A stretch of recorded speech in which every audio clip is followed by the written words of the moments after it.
Welcome to a compelling story of resilience and justice. Follow the Carter family as their peaceful vacation turns into a fight against racial prejudice and systemic inequality. James, an FBI agent, and Sarah, a civil rights lawyer, must protect their children and stand strong in the face of injustice. This is a tale of courage, unity, and the unyielding fight for what's right. Don't forget to like, comment, and subscribe to our channel for more powerful stories. Now, let's begin the story. After months of balancing demanding careers and the chaotic routines of family life, the Carter family finally set foot in their vacation sanctuary, the luxurious Ocean View Resort. Nestled on the edge of an azure coastline, the resort promised a much-needed respite from the whirlwind of their everyday existence. Palm trees swayed gently under the golden sun, their shadows dancing on the pristine white sand. The rhythmic sound of waves lapping against the shore created a soothing backdrop that seemed to wash away the weight of the past year. James Carter, a seasoned FBI agent with over 2 decades of service, stood still for a moment, soaking in the view. His sharp, analytical mind, usually focused on solving cases and decoding threats, finally began to quiet. The wrinkles of stress etched on his face seemed to soften. This vacation was a rare gift, a chance to step away from the ever-present tension of his job. Beside him, Sarah Carter, his wife of 15 years, smiled softly as she held a well-worn paperback novel. Sarah was a renowned civil rights attorney whose relentless drive for justice had earned her admiration and respect, but it also left little time for leisure. As she flipped the pages of a story she hadn't touched since law school, her mind wandered to the simplicity she once knew before life became a constant balancing act. Their children, Daniel and Mia, wasted no time diving into the joys of the resort. Daniel, at 12, was on the cusp of adolescence. He was bright and curious, always asking questions that sometimes even his parents struggled to answer. Today, though, there were no pressing questions, just laughter and splashes as he chased his little sister around the pool. Mia, 7 years old and full of boundless energy, squealed with delight as she managed to escape her brother's grasp. Her giggles echoed, a sound that melted the hearts of both parents. Finally, James muttered under his breath, his voice carrying a mix of relief and gratitude. He glanced at Sarah, who had settled into a lounge chair, her wide-brimmed hat shielding her from the sun. She caught his eye and gave him a knowing smile. No words were needed to convey their shared sense of accomplishment. This escape was long overdue. As the afternoon unfolded, the Carters began to immerse themselves in the resort's tranquil offerings. James lounged by the pool with a cold drink in hand, watching his children with a mix of pride and amusement. Occasionally, he glanced at his phone, an old habit that was hard to break, but Sarah's stern look reminded him to disconnect. "Work can wait," she said firmly, placing her hand over his phone and sliding it out of reach. "Message received," he replied with a chuckle, raising his hands in mock surrender. Meanwhile, Sarah found herself lost in the pages of her book. The words transported her to another world, far from the courtroom battles and late-night strategy sessions that had consumed her for years. Every now and then, she glanced at James and the kids, her heart swelling with contentment. These were the moments she fought for, the quiet, ordinary joys of family life. The evening brought a spectacular sunset that painted the sky in hues of orange, pink, and purple. The Carters gathered by the beach, their toes sinking into the cool sand. Daniel skipped stones across the water, his competitive streak showing as he tried to outdo his father. Mia collected seashells, marveling at their shapes and colors. James and Sarah stood arm in arm, silently watching their children and marveling at the serenity that enveloped them. "This is what life should feel like," Sarah said softly, leaning her head on James's shoulder. "Peaceful," James agreed, though a small part of him, trained to anticipate the unexpected, couldn't help but feel wary of how fleeting such peace could be.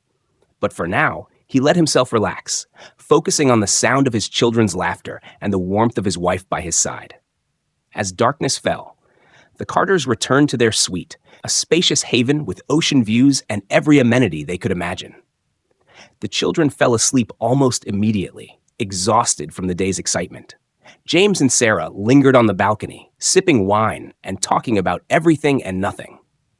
For the first time in a long while, they weren't FBI agent James Carter and attorney Sarah Carter. They were simply a husband and wife savoring a rare moment of tranquility. Unbeknownst to them, this idyllic escape would soon take a turn, shattering the peaceful illusion they had worked so hard to create. For now, however, the Carter family was blissfully unaware of what lay ahead. The second day of their vacation dawned as peacefully as the first. The Carters began their morning with a hearty breakfast at the resort's open-air restaurant. The children indulged in chocolate chip pancakes while James and Sarah sipped coffee, enjoying the warm ocean breeze. It felt like paradise, a rare moment when the world seemed to pause just for them. After breakfast, they wandered back to the pool area. Daniel dove into the deep end with all the confidence of a preteen eager to impress, while Mia floated lazily on a pink inflatable, her laughter rippling across the water. Sarah reclined on a lounge chair, her sunglasses shielding her from the glare of the sun as she immersed herself in another chapter of her book. James, always a creature of habit, took up his spot nearby, his eyes occasionally drifting to his family, but mostly observing the quiet rhythms of the resort. It was in one of these moments, as James let his guard down, that he noticed a security guard approaching. The man, dressed in the resort's uniform of navy slacks and a crisp white shirt, carried himself with an air of authority. James's instincts, honed from years as an FBI agent, immediately detected something off. The guard wasn't just patrolling the area, his gaze was locked on James. "Excuse me, sir," the guard said as he reached them, his tone polite but laced with tension. "Can I verify that you're a guest here?" James sat up, surprised but maintaining his composure. "Of course," he said evenly. Reaching into his pocket, he pulled out the key card for their suite and handed it to the guard. The man glanced at the card briefly, but didn't immediately relax. Sarah, who had been absorbed in her book, looked up sharply. Her eyes darted between the guard and James, and her expression hardened. She recognized the undertone in the guard's demeanor, the subtle implication, the questioning gaze that lingered too long. It was a look she had encountered countless times before, in courtrooms, boardrooms, and even public spaces. "Is there a problem?" she asked, her voice steady but carrying a sharp edge. The guard hesitated. "Not at all, ma'am. Just a routine check." "A routine check?" Sarah repeated, setting her book down. "Do you make a habit of approaching guests who are clearly minding their own business?" The guard seemed taken aback by her directness, but quickly composed himself. "It's standard procedure, ma'am," he replied, though his tone suggested otherwise. James, ever the peacemaker, raised a hand to forestall further escalation. "It's fine, Sarah," he said calmly. "We're in Suite 302, if you need to confirm." The guard nodded curtly, muttering something about verifying the information, and walked away. James watched him go, his expression unreadable. Sarah, however, was visibly bristling. "Standard procedure, my foot," she muttered. "Do we look like we don't belong here, or is it because—" "Sarah," James interrupted gently, placing a hand on hers. "Let it go. We're here to relax, remember?" Her jaw tightened, but she nodded, not wanting to ruin the moment for the kids. Still, the incident left a sour taste in her mouth. She leaned back in her chair, her thoughts swirling. James tried to shake off the unease, but his instincts wouldn't let him. Years of training had conditioned him to read people, and something about the guard's behavior nagged at him. Was it a simple misunderstanding, or was there something more to it? He made a mental note to stay alert. As the day went on, the family tried to recapture the carefree mood they had arrived with. Daniel and Mia were blissfully unaware of the morning's tension, engrossed in their own adventures. The children built sandcastles on the beach, their laughter rising above the sound of the waves, while James and Sarah sat under a shady cabana. "I'm sorry," Sarah said quietly after a while, breaking the silence between them. "I shouldn't have let it get to me." James squeezed her hand. "You have every right to feel how you feel, but let's not let one person ruin this for us. We've worked too hard for this." She smiled faintly, appreciating his steady presence. Yet, in her heart, she knew that these moments of prejudice, subtle or blatant, were never as easy to brush off as they seemed. As the sun dipped lower in the sky, painting the horizon in hues of amber and crimson, James caught sight of the same guard lingering near the poolside bar. The man wasn't watching them directly, but James noticed his eyes darting in their direction every so often. Something wasn't right. James kept his observations to himself for the time being, not wanting to alarm Sarah or the kids. But as they headed back to their suite that evening, his mind was already at work, piecing together the fragments of unease. The peaceful vacation they had envisioned was beginning to show cracks, and James couldn't shake the feeling that their serenity was about to be disrupted in ways they couldn't yet imagine. Unbeknownst to the Carters, the events of the day were only the beginning of something much larger.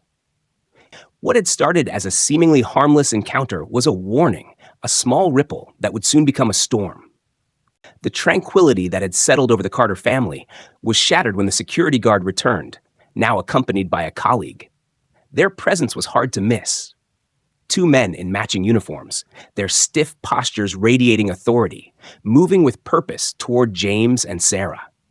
It was as though they were intent on making a spectacle of their arrival, ensuring everyone in the pool area noticed their approach. James, sitting on the edge of a pool lounger, immediately sensed the shift in the air. The guard's demeanor was no longer tinged with mild discomfort. It was now openly assertive, bordering on confrontational. His partner, a burly man with a stern expression, stepped forward, his gaze scanning the family as if appraising a potential threat. "Mr. Carter," the first guard began, his voice firmer than before, "we need to ask you and your family to vacate the pool area until we can verify your room details." James stood slowly, his calm demeanor masking the frustration bubbling beneath the surface. He held up his hand slightly to signal Sarah to stay seated. "I already provided you with our room number," he replied evenly. "Suite 302. I'd suggest you contact the front desk if you have any doubts." The second guard crossed his arms, clearly unimpressed. "This is standard protocol, sir," he said. "We've had some issues with unauthorized use of resort facilities." Sarah, who had been silent up to this point, could no longer hold back. She lowered her sunglasses and fixed the guards with a piercing glare. "Issues?" she repeated, her tone icy. "And by issues, I'm guessing you mean us. Tell me, do you approach every family at this resort with this level of scrutiny, or is it just the ones who look like mine?" The first guard shifted uncomfortably, but the second one stood his ground. "Ma'am, we're simply doing our job," he said curtly. "Your job," Sarah echoed, standing now and stepping closer to James. Her voice rose slightly, not enough to draw a crowd, but enough to ensure the guards knew she wasn't backing down. "Your job is to harass paying guests while my children are just trying to enjoy their vacation? Tell me, does this policy extend to the couples lounging over there?" She gestured toward a group of sunbathers, none of whom seemed to be under the same level of scrutiny. "Or is it only for families like mine?" James placed a steadying hand on her arm. "Sarah," he said softly, his tone a reminder to stay calm. He turned back to the guards, his voice steady but carrying the weight of his authority. "Look, I understand you have a job to do, but this is unnecessary. My family has done nothing wrong. If you have questions, take them to the front desk. I'm sure they'll confirm everything."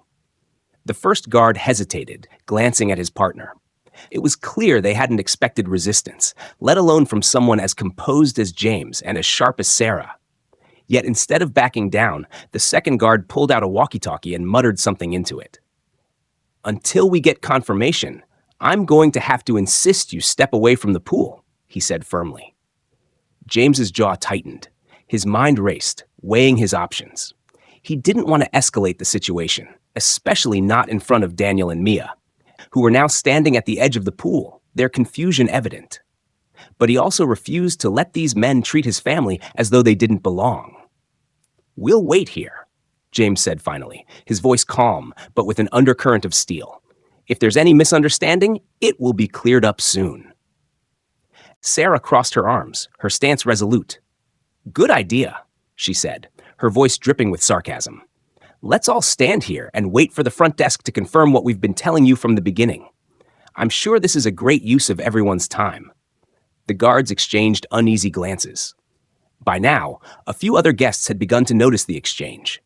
Some cast curious glances, while others whispered among themselves, their expressions ranging from mild interest to disapproval. James caught the movement out of the corner of his eye and felt a pang of frustration. This was supposed to be a time of peace, a break from the scrutiny and tension that often came with their lives. Yet, here they were, standing under the accusatory gaze of strangers, their family vacation already marred by an incident they hadn't invited. "Mom? Dad?" Daniel's voice broke through the tension. He had climbed out of the pool and was now standing close to his parents, water dripping from his hair. "What's going on?" James crouched slightly, placing a hand on his son's shoulder. "Nothing for you to worry about, buddy," he said gently. "Just a misunderstanding." Sarah shot the guards one last glare before crouching to Mia's level, who was now clutching her inflatable with wide eyes. "Everything's fine, sweetheart," Sarah said softly, smoothing a strand of hair from Mia's face. "We're just waiting for these gentlemen to realize they've made a mistake." Minutes ticked by, each one stretching longer than the last. The guards remained where they were, their presence a looming shadow over the pool area. James stood tall, his expression calm but unreadable, while Sarah's simmering irritation was palpable. Finally, the walkie-talkie crackled, and the first guard stepped away to respond. After a brief, murmured exchange, he returned, his expression stiff. "We've confirmed your room details," he said grudgingly. "You're free to continue using the facilities." Sarah let out a sharp laugh, shaking her head. "How generous of you," she said bitterly. James inclined his head slightly, his face impassive. "I trust this won't happen again," he said, his tone making it clear this wasn't a request. The guards nodded stiffly before retreating, their departure as conspicuous as their arrival. As they walked away, Sarah exhaled sharply, her anger still simmering. "Unbelievable," she muttered, sinking back into her chair. "They humiliate us in front of everyone, and that's it? No apology, no acknowledgement they were wrong?" James sat beside her, his eyes scanning the pool area. "Let it go," he said quietly, though his tone was more resigned than convincing. "We knew what this was the moment they walked over." Sarah looked at him, her frustration giving way to weariness. "This was supposed to be a break from all that," she said softly. James reached over, taking her hand in his. "It still can be," he said. But even as he said the words, a part of him knew that this was only the beginning. The tension in the air had not lifted. If anything, it had deepened, a warning of challenges yet to come. The quiet that had settled over the pool area after the guards left was short-lived. James and Sarah were just beginning to soothe Daniel and Mia's worries when the unmistakable sound of approaching footsteps drew their attention. Looking up, they saw two uniformed police officers entering the pool deck, their presence commanding and deliberate. James's heart sank. He exchanged a glance with Sarah, whose expression had hardened into one of defiant anger. This was more than an overzealous security guard now. This was an escalation they hadn't expected, and one he knew wouldn't end easily. The lead officer, a middle-aged man with a stern expression and a rigid posture, strode forward.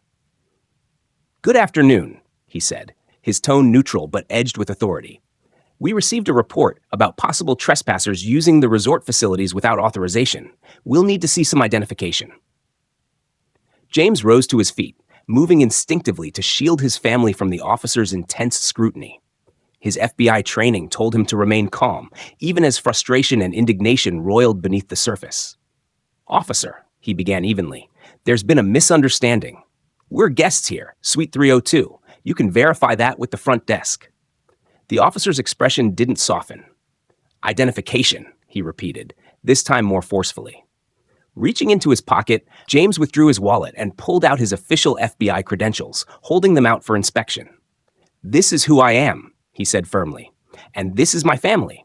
We're here on vacation, and we've already dealt with resort security on this matter."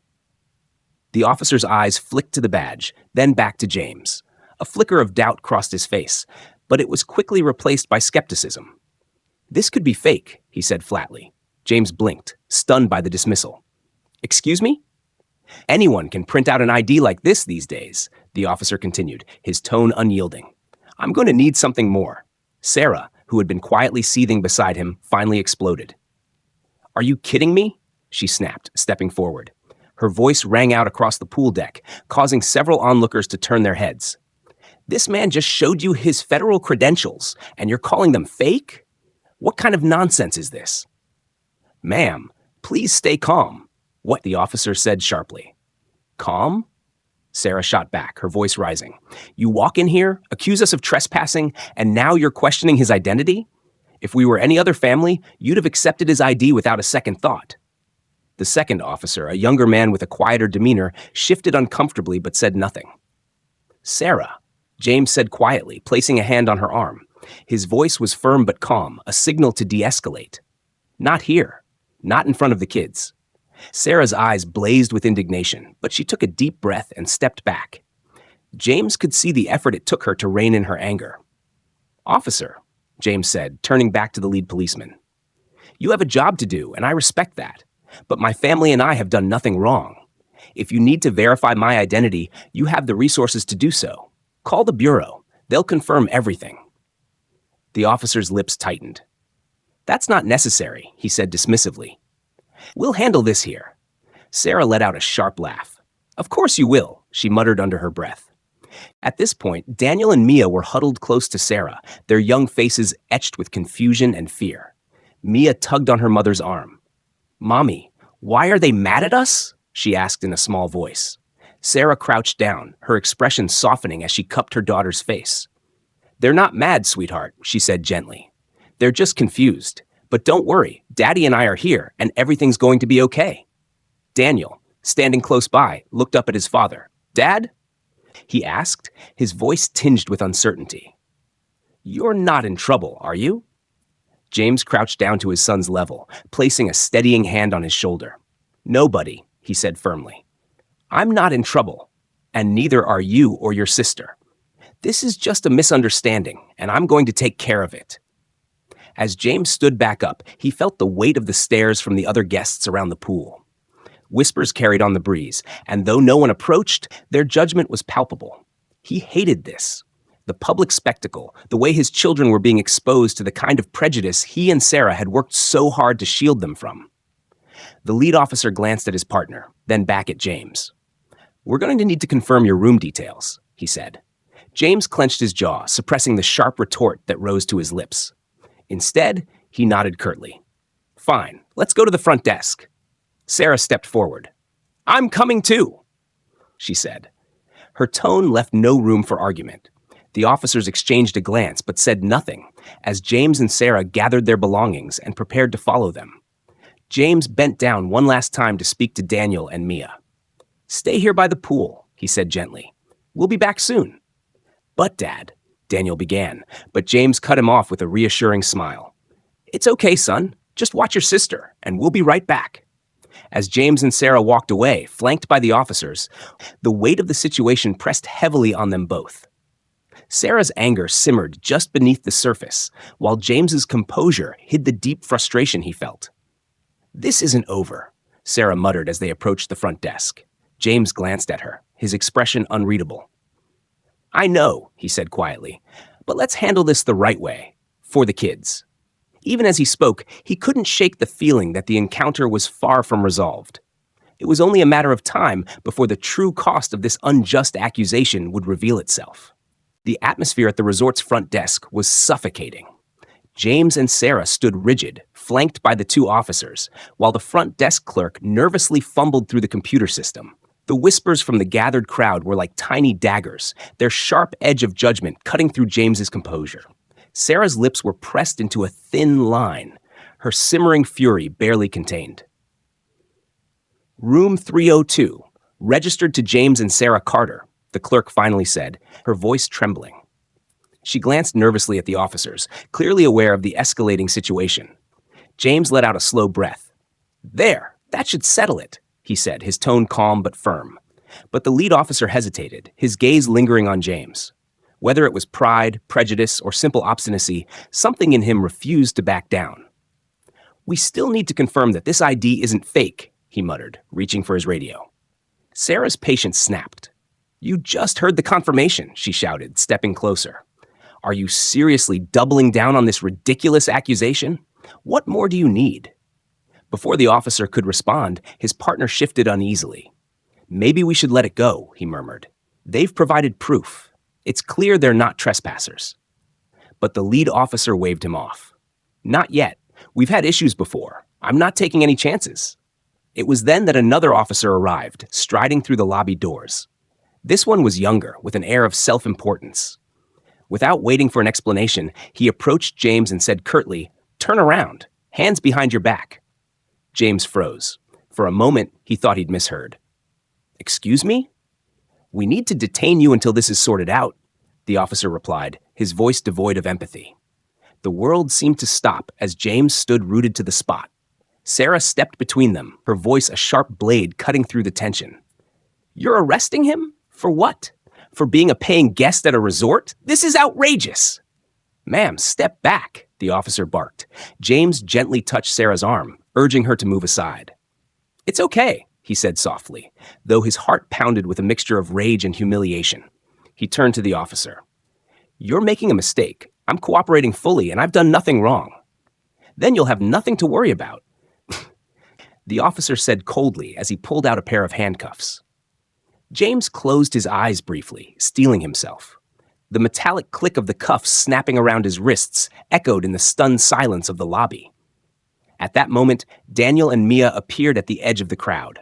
They had followed their parents from the pool, disobeying James's instructions to stay put. Seeing their father in handcuffs, their young faces contorted with fear. Daddy! Mia screamed, her voice piercing through the heavy air. She tried to run to him, but Sarah caught her, kneeling to pull her into a protective embrace. It's okay, baby, Sarah whispered, though her voice trembled with barely restrained anger. Daddy's going to be fine.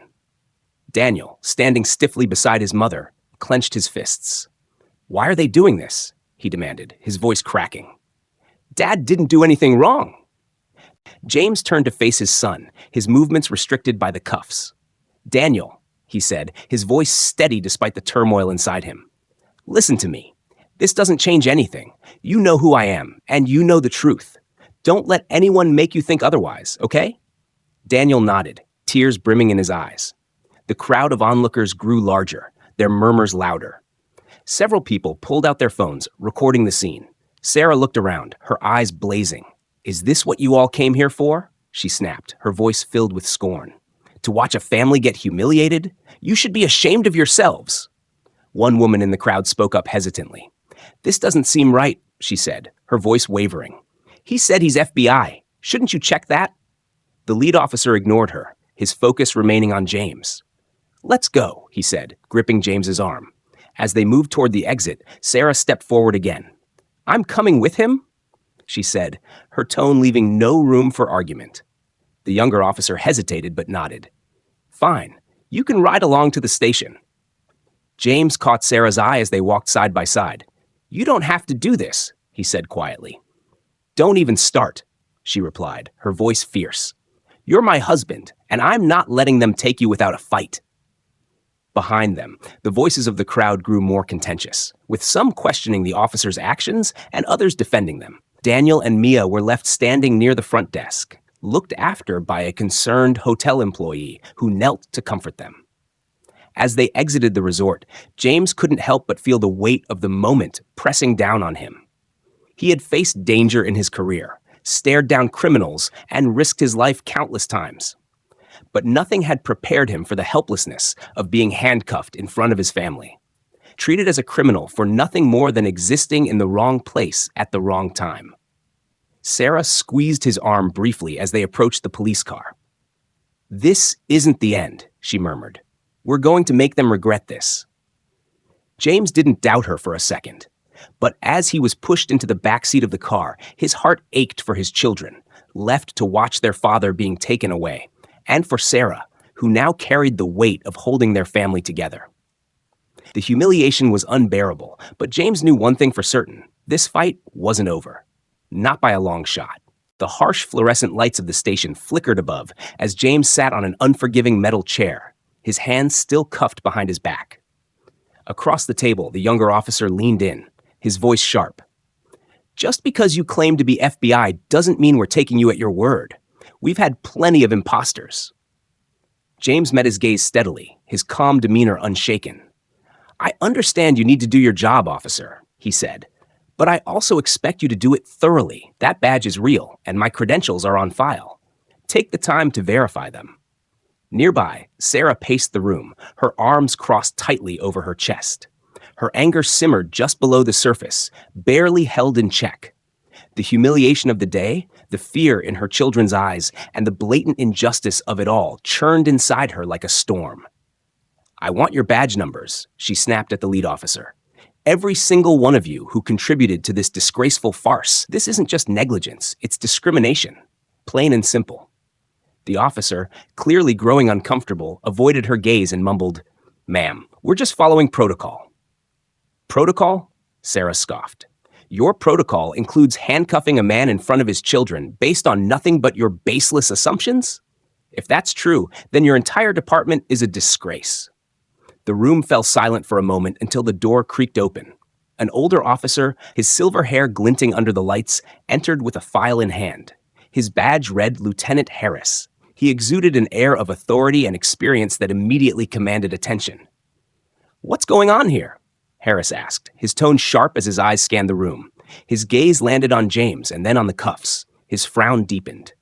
"This man claims to be FBI," the younger officer began, but Harris held up a hand to silence him. "Claims?" Harris repeated, his voice tinged with disbelief. "You've verified his badge, haven't you?" "Well, not yet," the younger officer admitted, shifting uncomfortably. Harris's jaw tightened. "Uncuff him. Now?" The younger officer hesitated. "But sir—" "I said now," Harris snapped, his voice like a whip. Reluctantly, the officer stepped forward and removed the cuffs. James flexed his wrists, the red marks around them stark against his skin. He stood slowly, towering over the younger officer, though his expression remained calm. "Thank you," James said simply, though his tone carried a weight that made the younger officer look away. Harris stepped closer, his eyes meeting James's. "Agent Carter, I presume?" he asked, holding out a hand. James took it, his grip firm. "That's correct. I'd show you my credentials, but I believe they're still in the evidence bag your officers confiscated." Harris turned to the lead officer, his expression thunderous. "Get that bag and run the credentials now," he barked. The room was silent as the officers scrambled to comply. Sarah finally stepped forward, her voice cutting through the tension. "Lieutenant Harris, this situation is far past the point of apology. Your officers humiliated my husband, terrorized my children, and made assumptions based solely on how we look. This isn't something we're going to let slide." Harris nodded solemnly. "You have every right to be angry, ma'am. I assure you, this will be addressed." "It had better be," Sarah retorted, "because we'll be addressing it publicly too." The lead officer returned, his face pale. "Sir, the credentials check out. He's FBI and his record is clean." Harris turned back to James, his expression a mix of regret and frustration. "Agent Carter, I can't begin to apologize enough for this. What happened here is unacceptable." "Unacceptable doesn't even begin to cover it," Sarah interjected, her eyes blazing. James raised a hand, signaling for her to let him speak.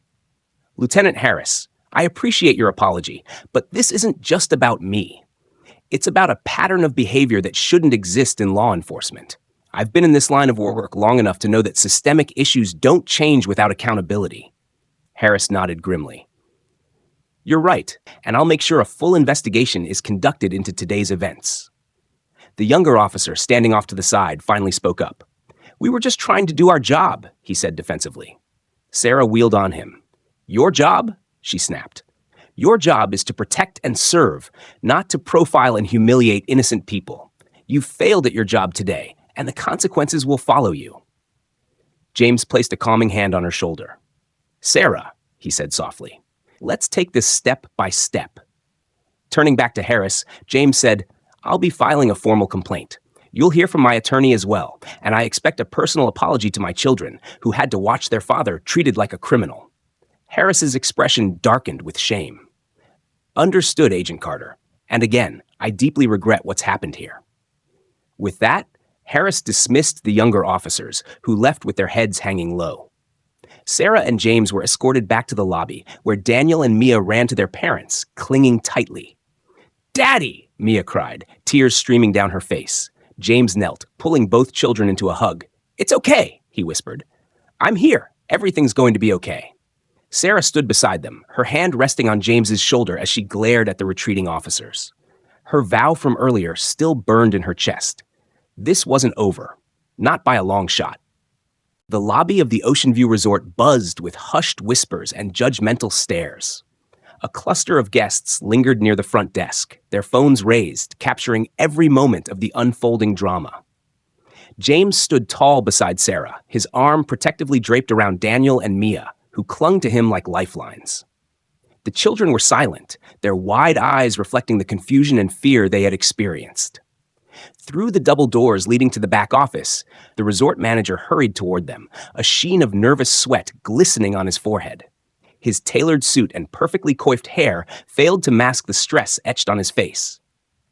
"Mr. and Mrs. Carter," he began, his voice shaky but coated with practiced politeness.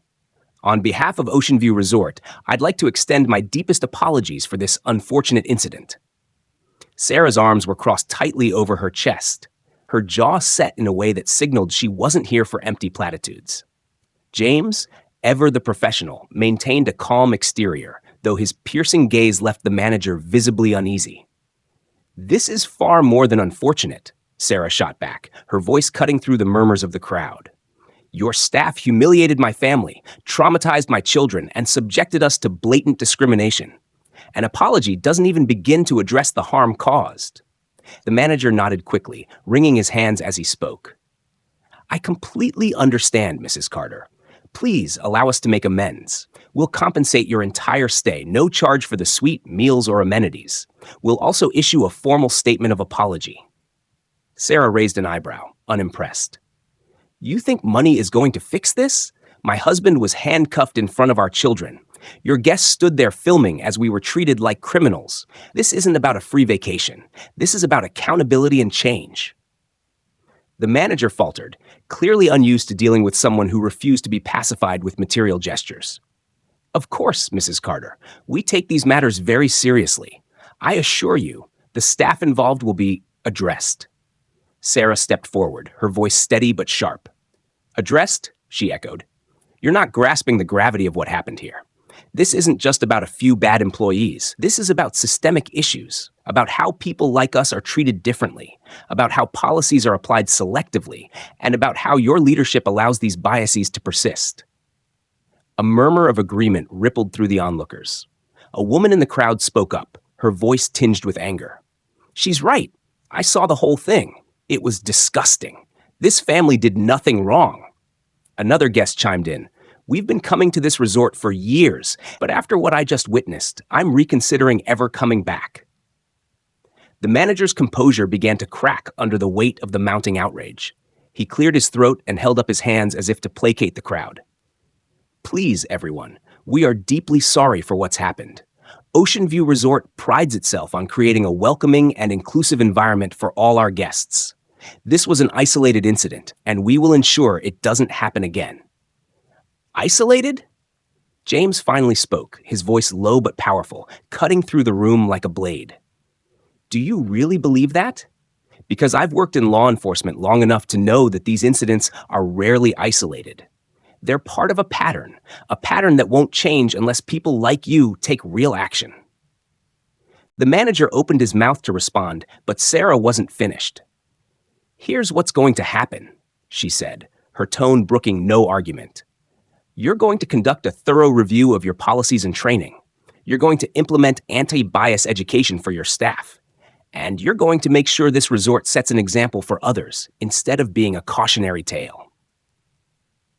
A smattering of applause broke out among the gathered guests. Phones were still recording, capturing every word. "And let me make one thing very clear," Sarah continued, her voice rising.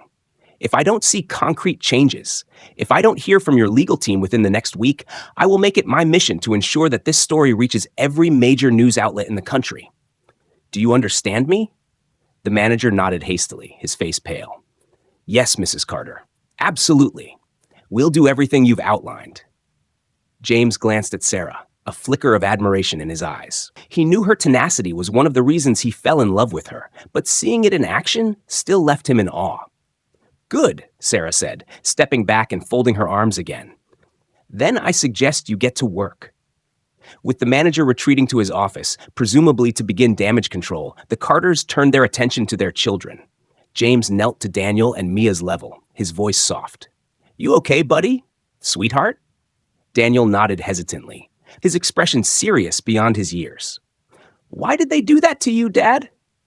James sighed, running a hand through his hair. Sometimes people make bad choices because of their assumptions, he explained gently.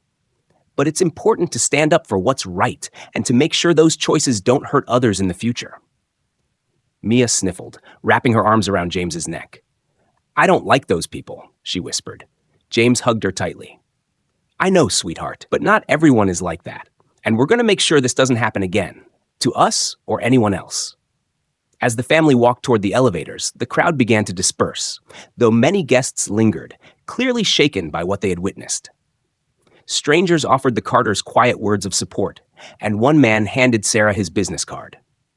If you need more witnesses for your case, he said, I'm happy to help. What happened to you was wrong. Thank you, Sarah said, her voice softer now, but no less resolute. Back in their suite, the family gathered on the couch, holding each other close. The storm of the day was beginning to settle, but the fight for justice was just beginning.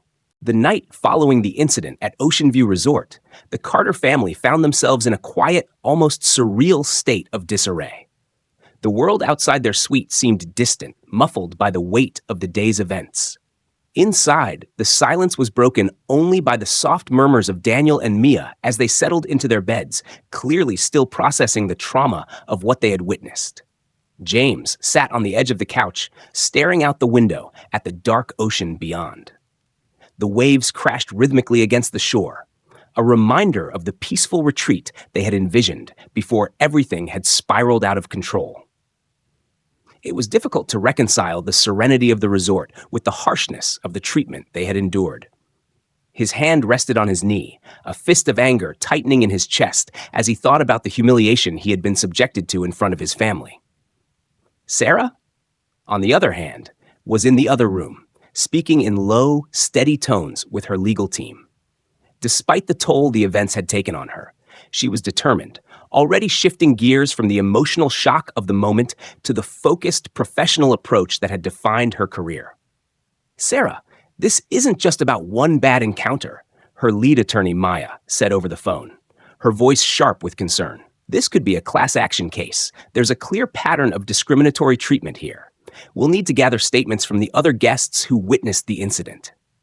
Sarah paced the floor, her mind working through every detail, every word spoken, every action taken. She could hear the worry in her voice, but it wasn't fear. Sarah was used to the pressure. I want everything. The staff records, police reports, surveillance footage, everything, Sarah replied, her voice cutting through the line like a blade. We can't let them sweep this under the rug. We'll make sure the world sees what happened here. As Sarah continued to strategize with her team, James stepped into the room, glancing over at her as she spoke.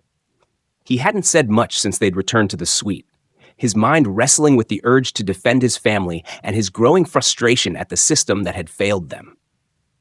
But he knew Sarah was right. This couldn't be ignored, and they couldn't let the incident go unchallenged. The phone call ended, and Sarah set the device down with a sharp exhale, looking up at her husband. Her eyes were tired but unwavering, her lips set in a firm line. We're doing this, Sarah said, her voice filled with purpose. James nodded, but there was something else in his eyes, something deeper than just agreement. The events of the day had shaken him to his core, and the humiliation of being falsely accused in front of his children gnawed at him. But there was also a spark of determination. He had spent his career fighting for justice, and now it was personal.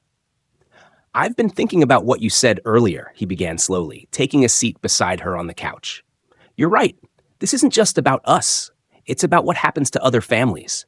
What happens to people who don't have the means or the voice to fight back? Sarah reached over, placing her hand on his. We'll make sure their voices are heard, James. We'll make sure this doesn't happen again. Daniel appeared at the doorway, his small figure framed in the dim light of the hallway. He had overheard part of the conversation, his youthful innocence now shadowed by the weight of their words. Mom? Dad? Daniel asked tentatively, his voice soft. Is everything going to be okay? James stood and walked over to his son, kneeling in front of him. He brushed a hand through Daniel's hair, trying to offer comfort in the wake of a day that had shaken their foundation. It's going to be okay, buddy, James said, his voice warm yet firm. We're going to make sure that what happened today, what you saw today, never happens again. We're going to fight for what's right, and we'll do it the right way. Daniel looked up at him, searching his father's face for reassurance. But why did they do that? Why did they think you were a bad guy? James sighed, his heart heavy with the knowledge that his son was already grappling with the unfairness of the world at such a young age. He had always hoped to protect Daniel from such realities, but life had a way of shattering illusions. They made a mistake, son. A big one, James said gently. But mistakes like that happen when people judge others without knowing the truth. And that's why we're going to make sure we stand up for what's right, so nobody else has to go through what we did. Daniel nodded slowly, the weight of his father's words sinking in. It wasn't just about today. It was about a larger fight, a fight for justice, and the responsibility they all shared in making sure the world became a better place. Later that evening, as the family sat together in the living room of their suite, Sarah turned her attention to her children. She could see the exhaustion on their faces, the emotional toll they had taken. But she knew this fight, their fight, would take time, and it would require all of them to stay strong. "We're not going to let this go," Sarah said, her voice resolute. "But I want you both to know that this won't define us. It's just one moment in a much bigger journey, and we're going to get through it together." James nodded in agreement. "Exactly. We're a team." For the first time since the incident, the family allowed themselves a moment of peace. They weren't sure what the future held, but they were ready for the fight that lay ahead. They knew that this was about more than just a vacation gone wrong. It was about standing up for what was right, ensuring justice prevailed, and proving that the truth would always come to light. The following morning, as the Carter family prepared for what would undoubtedly be another emotionally taxing day, an unexpected knock at the door disrupted the heavy silence that had settled over the suite. James opened it to find a tall, imposing figure standing in the doorway. Deputy Chief Lawson, the senior officer overseeing the local police department. "I'm here to speak with you," Lawson said with a calm, measured tone. His uniform was immaculate, and his presence seemed to command immediate attention, but James could see through the composed exterior. This wasn't the first time someone had come to make promises in the wake of injustice. Behind Lawson, a younger officer stood, looking uncomfortable, shifting his weight from foot to foot. James's instincts kicked in, and a sense of unease began to settle in his stomach. He exchanged a glance with Sarah, who stepped forward, her posture rigid with resolve. She wasn't about to let anyone sweep this under the rug, no matter the title or rank. "I understand there's been a misunderstanding," Deputy Chief Lawson began, his voice measured but lacking the sincerity that would have made it truly convincing. "I'm here to personally ensure that this incident is fully investigated, and I assure you that appropriate action will be taken." Sarah narrowed her eyes, crossing her arms. "A full investigation? That's what you say every time, isn't it?" Her words were laced with a quiet but undeniable bitterness, one born from years of experience dealing with the very system that had just wronged them. She stepped closer, her gaze sharp as a blade. "We've heard these empty words before, and it's never led to change. So forgive me if I'm not convinced." James didn't speak immediately. Instead, he watched the deputy chief carefully. There was something about the way Lawson spoke, his too-perfect rhetoric, that made James feel he was just another cog in a system that rarely worked in favor of people like them. He had seen too many cases where promises of accountability dissolved into the wind. They had a long history of people in positions of power claiming the right thing would be done, only for nothing to change.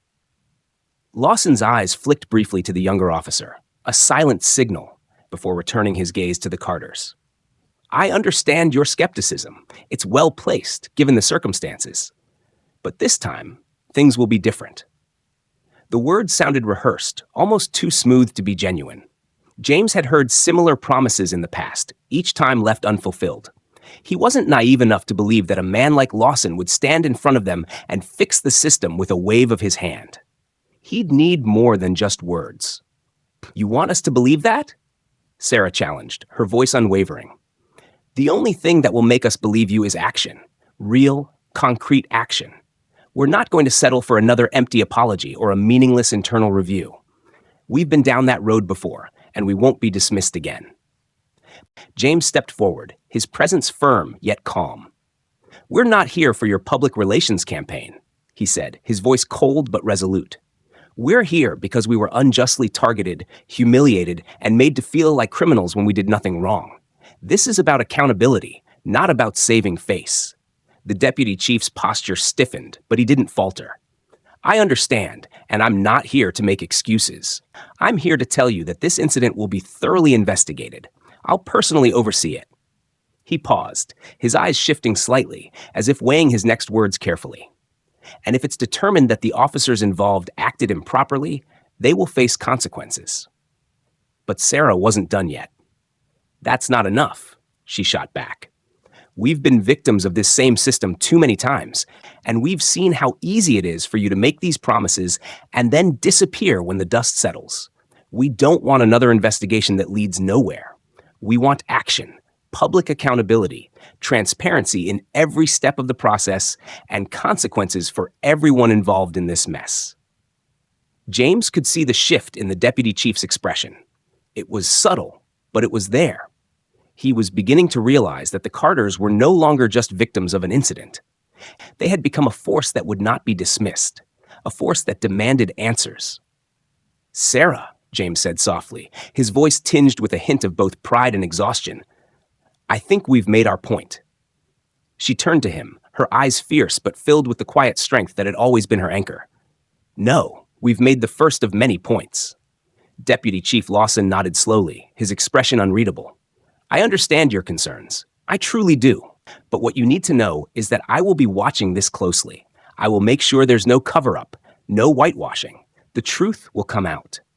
Sarah met his gaze, unwavering.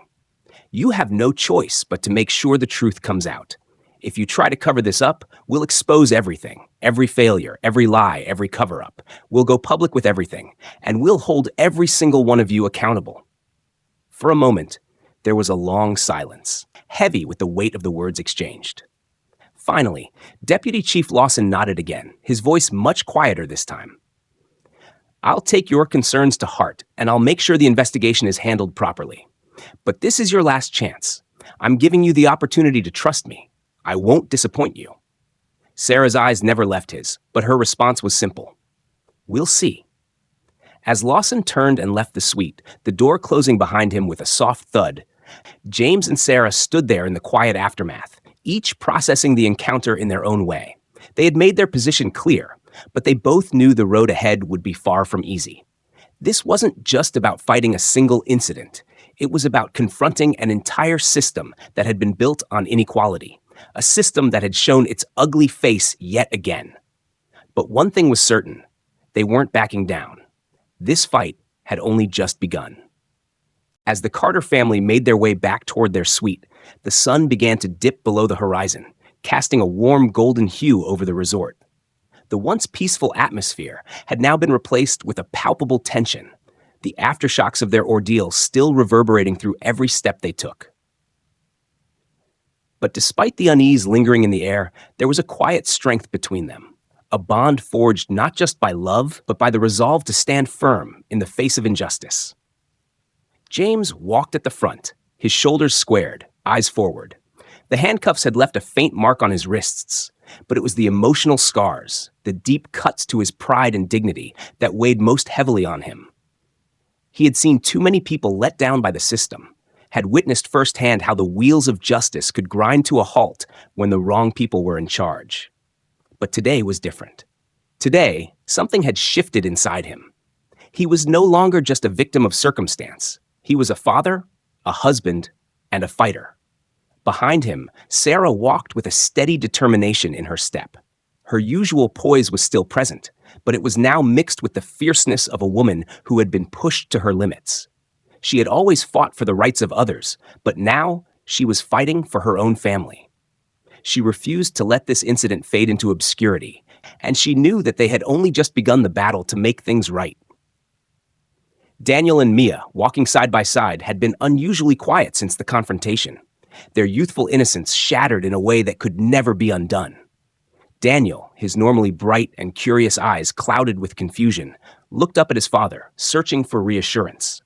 Mia, holding tightly to her mother's hand, looked up at Sarah with a silent plea for comfort.